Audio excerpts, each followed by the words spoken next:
There's a debate, and I'll end with this. There's a debate into what constitutes herd immunity. Is it 70% of the population? Is it 68%? Is it 81%?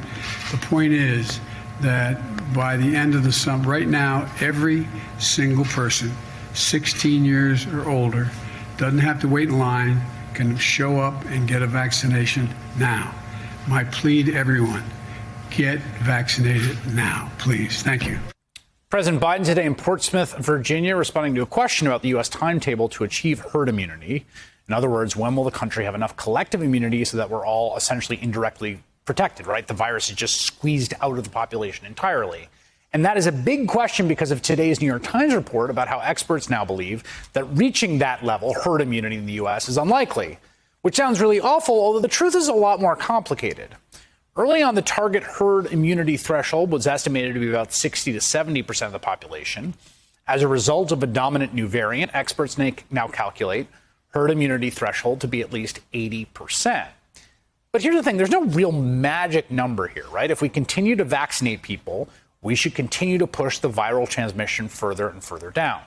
Dr. Ashish Jha responded to the Times story on Twitter, writing that as we get into summer and fall, no, we may not hit herd immunity, but infection numbers will be low. Vaccinated folks will be mainly safe. We're clearly seeing a decline in the number of vaccinations as we reach into the tens of millions of Americans who are not champing the bit to get a shot or who are just actively resisting one. They don't want to get it. To put it another way, our ability collectively to control the virus will depend on them. In a new piece for The Atlantic, writer Derek Thompson decided to interview about a dozen such people and found the consensus for most of these folks to be, I trust my own cells more than I trust pharmaceutical goop. I trust my own mind more than I trust liberal elites. And joining me now is Derek Thompson, staff writer for The Atlantic, and Dr. Jennifer Nuzzo, a lead epidemiologist at Johns Hopkins Coronavirus Resource Center. Derek, let me start with you. I like the piece. I learned a lot from it. What did you learn by talking to people who are vaccine resistant? Vaccine resistance is so complicated. You're not talking to a handful of people and they're all repeating the same catechisms. Right. There are always sort of different nuances that you get based on different people. They come to this in very different ways. But I think that the big idea here is the summary that you just put up. It's this two-part summary. Number one, I trust my own immune system more than I trust big pharma. And number two, that they essentially trust that they're going to be able to get through this without having to take on any pharmaceutical intervention. I think it's really important to look at the risk assessment that people tend to make here. Because, look, I have taken this virus unbelievably seriously. And so in a way that I wanted to sort of admit in this piece, I am, of course, rooting for these vaccines to work.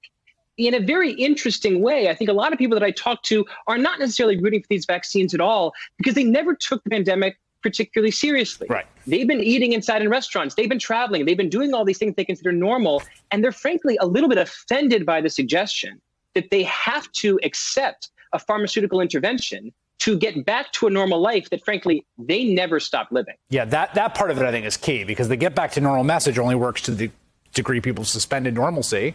Tens of millions of Americans have not.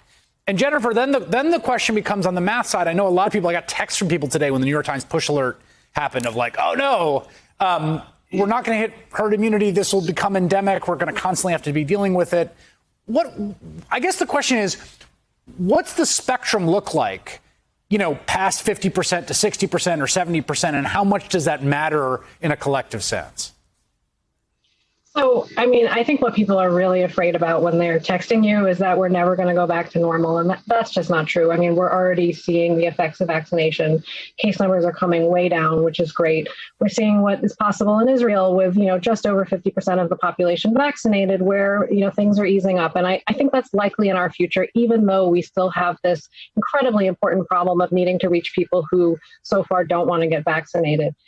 So I think life is going to return to normal. People who are vaccinated are going to feel the sense of freedom to partake in all sorts of activities much more safely. And the case numbers are going to fall, and that is going to continue to protect us. But what is really the tragedy is that we've got all these people who don't yet understand the value of vaccines and don't yet see it as being relevant to their lives.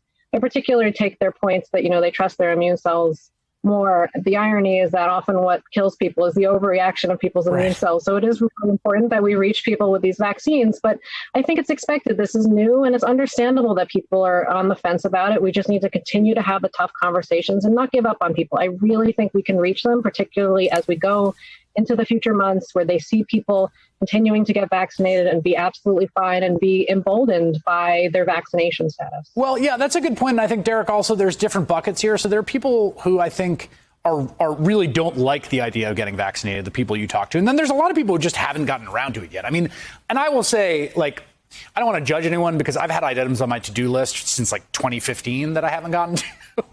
So like people, people are quirky, like you got stuff to do and then you don't get around to it.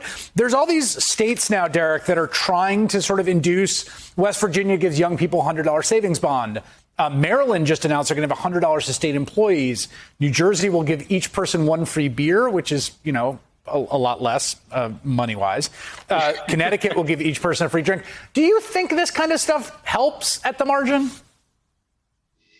At the margin, yes, it absolutely helps. And by the way, I do kind of love the fact that we're seeing like laboratories of democracy in terms of vaccine incentivizing, like Oregon can give people like a Pinot and California can give them a cab. Like, I think it's very creative and funny.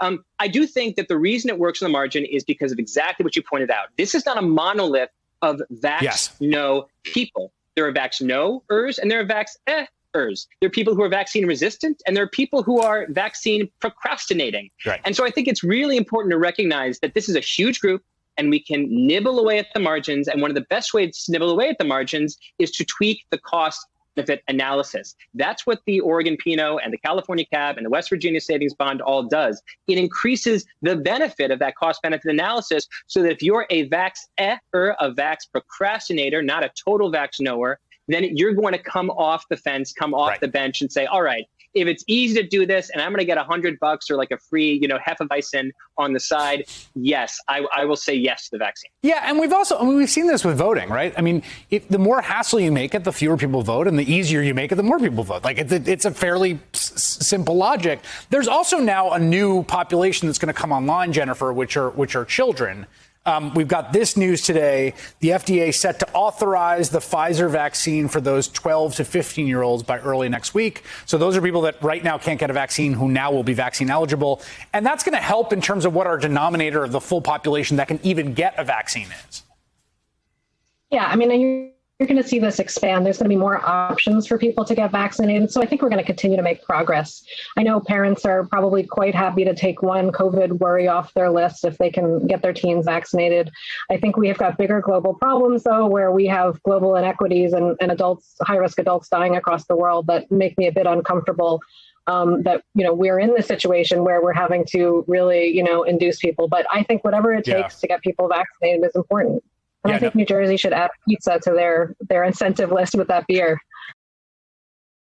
Hey, thanks for watching our YouTube channel. You should know that you can follow today's top stories and breaking news and catch up on your favorite MSNBC shows all in one place. Download the NBC News app today.